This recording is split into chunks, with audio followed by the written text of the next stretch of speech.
And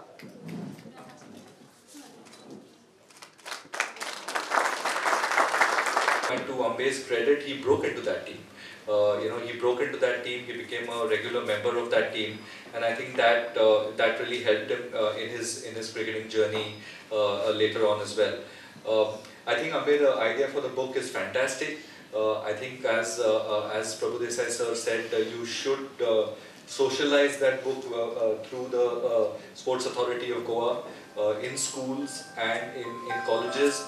But if I might add my 2 cents to the way forward, I think instead of focusing majorly on cricket, I think focus on the other sports. I think that is what India needs today. The climate for sport in India is at an all-time high.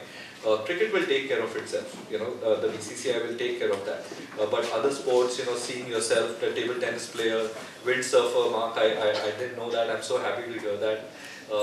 So focus on the other sports, football, basketball, table tennis, squash, I think are sports where probably school children need to know more about Goans who have represented or who are pursuing